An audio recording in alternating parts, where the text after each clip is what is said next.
علیکم ورحمۃ اللہ وبرکاتہ۔ جو حضرات سنت و نوافل سے فارغ ہو چکے ہیں تھوڑا سا قریب تشریف لا لیجئے۔ اعوذ باللہ من الشیطان الرجیم، بسم اللہ الرحمن الرحیم۔ وعلم آدم الأسماء كلها ثم عرضهم على الملائكة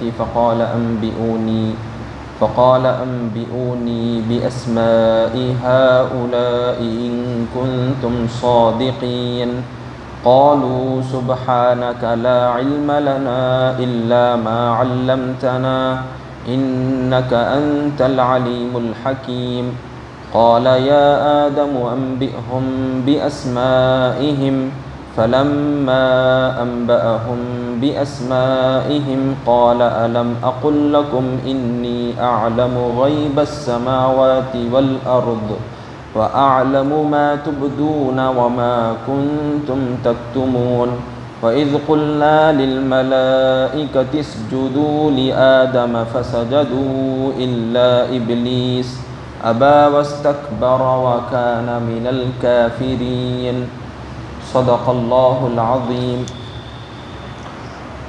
محترم حاضرین، ابھی جن آیات کی تلاوت کی گئی ہے یہ پہلے پارے سورہ بقرہ کے 4 رکوع کی آیتیں ہیں۔ اس رکوع کی ابتدا میں حضرت آدم علیہ السلام کی پیدائش کا ذکر تھا کہ اللہ تعالیٰ نے حضرت آدم علیہ السلام کو پیدا کرنے سے پہلے فرشتوں کے سامنے اس بات کا ذکر فرمایا، ان کو آگاہ فرمایا کہ میں زمین میں ایک خلیفہ بنانے والا ہوں۔ تو فرشتوں کے سامنے اللہ تعالیٰ نے نہ اجازت لینے کے لیے یہ بات کہی اور نہ ہی معاذ اللہ مشورے کے لیے، بس صرف ان کو آگاہ کرنا تھا اور پھر اس کے ذریعے سے ہم کو تعلیم دینا تھا کہ جب کوئی بڑا کام کیا جائے تو اس سے پہلے آپس میں ایک دوسرے سے یا بڑوں سے مشورہ کر لینا چاہیے۔ تو یہاں ہمارے لیے تعلیم تھی یہ چیز۔ اللہ کی طرف معاذ اللہ کوئی یہ بدگمانی ہرگز نہ رکھے کہ اللہ نے ان سے اجازت کے طور پر یا مشورہ لینے کے لیے ان کے سامنے یہ بات رکھی تھی، ایسا ہرگز نہیں ہے۔ تو الغرض اللہ تعالیٰ نے حضرت آدم علیہ السلام کو پیدا کرنے سے پہلے یہ بات جو فرشتوں کے سامنے رکھی تو فرشتوں نے کہا تھا کہ آپ ایک ایسی چیز کو پیدا کرنے والے ہیں جو کہ زمین میں فتنہ اور فساد مچائے گی، قتل و غارت گیری، خون ریزی کرے گی۔ تو اللہ تعالیٰ نے یہ بات ارشاد فرمائی تھی کہ میں زیادہ جاننے والا ہوں، تم کو اس کا علم نہیں ہے۔ تو پھر اللہ تعالیٰ نے اس بات کا اظہار فرما دیا اور حضرت آدم علیہ السلام کو پیدا فرمایا، ان کو علم عطا فرمایا اور فرشتوں سے سوالات کیے تو فرشتے جواب نہیں دیے اور حضرت آدم علیہ السلام نے اس کے جواب دیے۔ تو فرشتوں نے مان لیا کہ اے رب العالمین، بے شک آپ ہی جاننے والے ہیں، آپ ہی بہتر جاننے والے ہیں۔ اب یہاں پر کچھ باتیں ہیں، بڑی اہم باتیں ہیں کہ فرشتوں نے یہ بات کیسے کہی کہ زمین میں فتنہ، فساد، قتل و غارت گیری، خون ریزی مچائیں گے یہ لوگ۔ آخر یہ پہلے تو مخلوق کو پیدا نہیں کیا گیا تھا، پیدا کرنے سے پہلے سوال کیا گیا تھا، تو پھر یہ فرشتوں نے ایسی بات کیوں کہی؟ تو بتلایا گیا ہے کہ انسان کے زمین میں آباد ہونے سے پہلے بعض روایتوں سے پتہ چلتا ہے کہ زمین میں جنات آباد تھے اور انہوں نے زمین کے اندر بے تحاشا قتل و غارت گیری، فتنہ اور فساد مچایا تھا۔ تو اللہ تعالیٰ نے فرشتوں کے ذریعے سے ان کو بڑی سخت سزائیں دی اور پھر ان کو پہاڑوں اور جنگلات کی طرف ان کو ہکال دیا گیا۔ تو یہ انسان کی پیدائش سے پہلے زمین پر بسنے والی مخلوق جنات کی تھی، جو ان کی ایسی حالت تھی تو فرشتوں نے بھی انہی پر قیاس کرتے ہوئے، انہی کے متعلق امیجن کرتے ہوئے انسان کو بھی ایسا ہی سمجھ لیا تھا۔ اس وجہ سے فرشتوں نے اللہ کے سامنے یہ بات رکھی، لیکن اللہ تعالیٰ نے بتا دیا کہ یہ اشرف المخلوقات ہے انسان، جو کہ ان چیزوں سے دور رہے گی، یعنی میں ان کو علم عطا کروں گا جس سے وہ ان چیزوں سے اپنے آپ کو دور رکھیں گے۔ تو گویا اللہ تعالیٰ نے یہاں پر بڑی اہم بات ذکر فرمائی کہ علم انسان کو غلط راستے سے، غلط کام کرنے سے بچانے کا ایک بہت بڑا ذریعہ ہے۔ اسی طرح سے یہ بات ارشاد فرمائی گئی کہ اللہ تعالیٰ نے حضرت آدم علیہ السلام کے شرافت کو، آپ کے بڑے پن کو کس طرح سے ظاہر فرمایا؟ علم کے ذریعے سے ظاہر فرمایا۔ تو پتہ چلا کہ علم بڑی دولت ہے، علم بڑی نعمت ہے۔ قرآن پاک میں ہم کو کئی ساری آیتیں علم کی فضیلت کے بارے میں ملتی ہیں، جن میں سے ایک آیت سن لیجئے کہ اللہ تعالیٰ کا فرمان ہے کہ قُلْ هَلْ يَسْتَوِي الَّذِينَ يَعْلَمُونَ وَالَّذِينَ لَا يَعْلَمُونَ، یعنی آپ فرما دیجئے جو جانکار ہیں، یعنی جو علم رکھتے ہیں، اور جو جانکار نہیں ہیں، یعنی جو جاہل ہیں، برابر نہیں ہو پاتے، وہ برابر نہیں ہے، وہ برابر نہیں ہے۔ یعنی علم والے کا مقام بہت ہی بڑا ہے۔ دوسرے مقام پر فرمایا یرفع اللہ الذین آمنوا منکم والذین اوتوا العلم درجات، یعنی جن کو کتاب اور علم دیا گیا اللہ تعالیٰ نے ان کے درجات کو بلند فرمایا ہے، بلند فرمایا ہے۔ تو علم ایک بہت بڑی دولت ہے۔ اور حضور نے کیا فرمایا ہے؟ قال رسول اللہ صلی اللہ علیہ وسلم من یرید اللہ بہ خیرا یفقہہ فی الدین، یعنی اللہ تعالیٰ جس کے ساتھ بھلائی کا ارادہ فرماتا ہے تو اس کو دین کی سمجھ بوجھ عطا فرما دیتا ہے، یعنی اس کو علم دین عطا فرماتا ہے۔ تو یہ بڑی اہم چیز ہے علم، جس کے ذریعے سے اللہ تعالیٰ نے حضرت آدم علیہ السلام کو سب سے پہلی چیز علم عطا فرمایا، اور اس کے ذریعے سے آپ کی فضیلت کو فرشتوں پر ظاہر فرمایا، اور فرشتوں نے اعتراف کر لیا، یہ بات مان لی کہ بے شک یہ بڑے معظم اللہ کے بندے ہیں۔ اور پھر اس کے بعد اللہ تعالیٰ نے فرشتوں کو حکم دیا کہ حضرت آدم علیہ السلام کے سامنے سجدہ تعظیمی بجا لائیں۔ تو آج کی آیتیں دیکھیے، علم کے متعلق بھی ہیں، پھر مزید اس کے بعد یہ بات کا حکم بھی دیا جا رہا ہے سجدے کے بارے میں۔ اللہ تعالیٰ کا فرمان ہے وَعَلَّمَ آدَمَ الْأَسْمَاءَ كُلَّهَا ثُمَّ عَرَضَهُمْ عَلَى الْمَلَائِكَةِ، اور اللہ تعالیٰ نے حضرت آدم کو سب چیزوں کے نام سکھائے، پھر ان چیزوں کو فرشتوں کے آگے پیش کیا۔ فَقَالَ أَنبِئُونِي بِأَسْمَاءِ هَؤُلَاءِ إِن كُنتُمْ صَادِقِينَ، اور فرمایا اگر تم سچے ہو تو مجھے ان چیزوں کے نام بتاؤ۔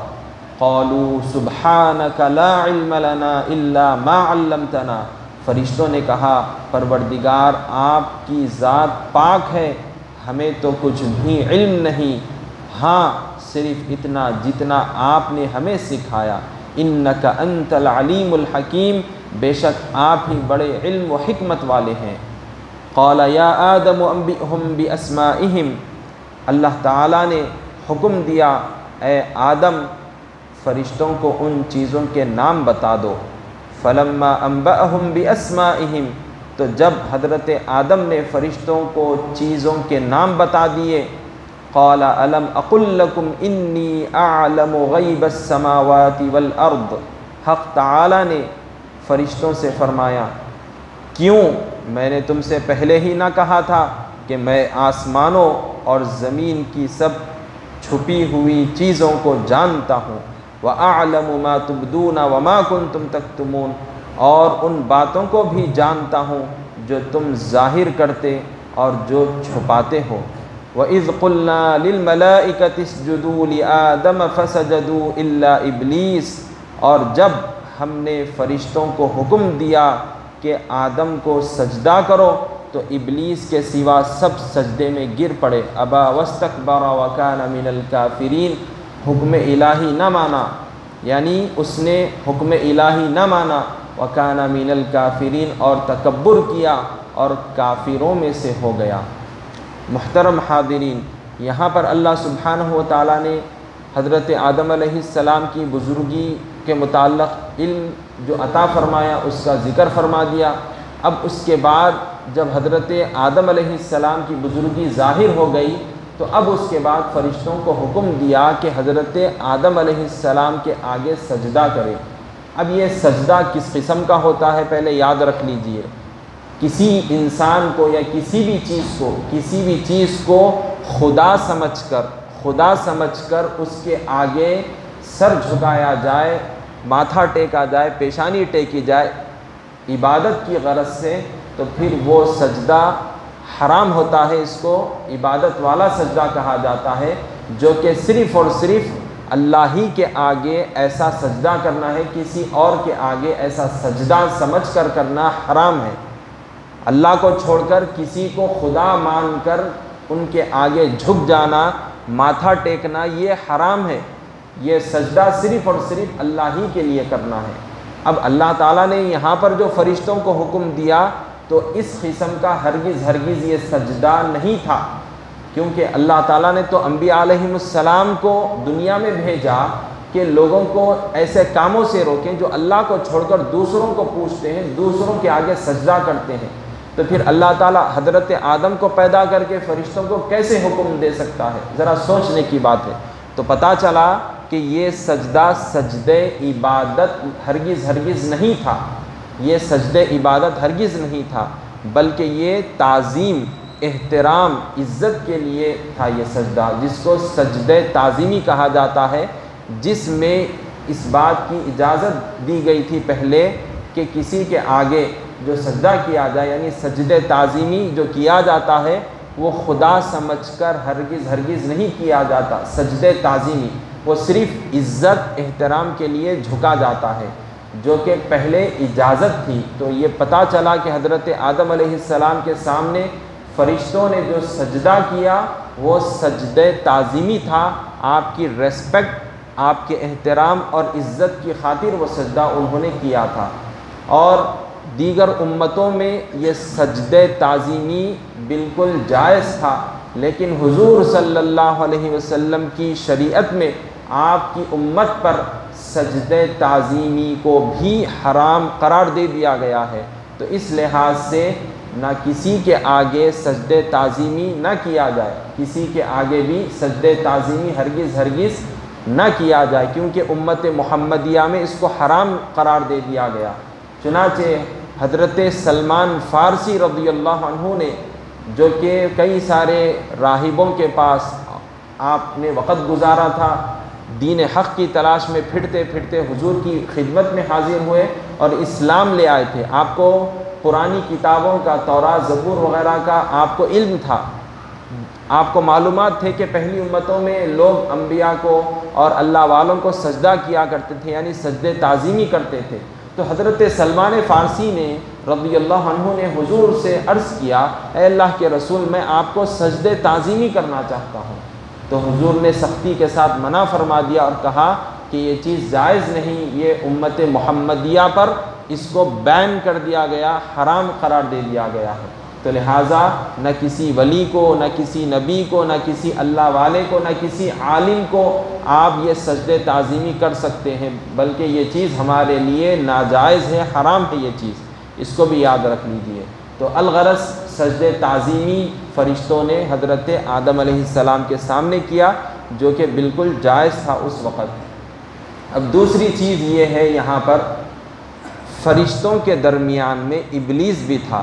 ابلیس وہ شخصیت تھا جو کہ فرشتوں کا معلم یعنی ٹیچر اس کو کہا جاتا تھا۔ اللہ تعالیٰ نے اس کو بے انتہا علم اور اس کو بے انتہا فضیلت عطا فرمائی تھی، لیکن جب اللہ تعالیٰ نے حضرت آدم علیہ السلام کو پیدا فرمایا اور پھر جب حکم دیا تو وہ بھی اس حکم میں شامل تھا، لیکن فرشتوں نے اللہ کے حکم کو مانا اور ابلیس نے اللہ کے اس حکم کو نہیں مانا۔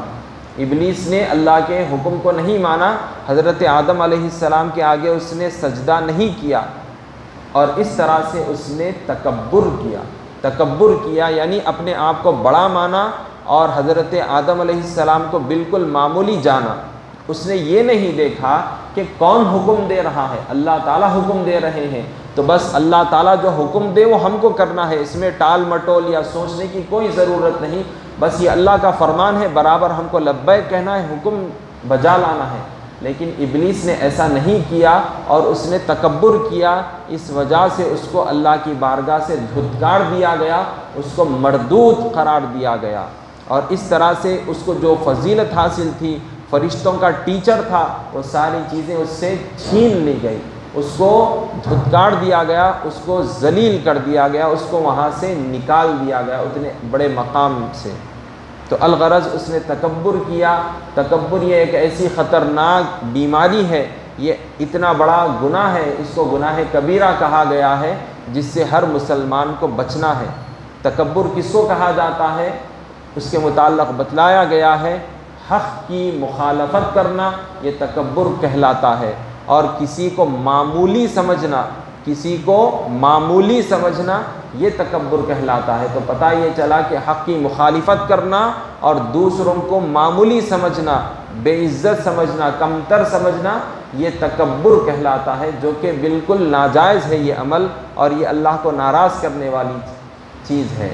اب انشاءاللہ مزید آگے کچھ تفصیلات ہیں حضرت آدم علیہ السلام کے متعلق، آئندہ ذکر کیے جائیں گے۔ وصلی اللہ تعالی وسلم علی خیر خلقہ سیدنا محمد وعلی آلہ وصحبہ اجمعین والحمد للہ رب العالمین۔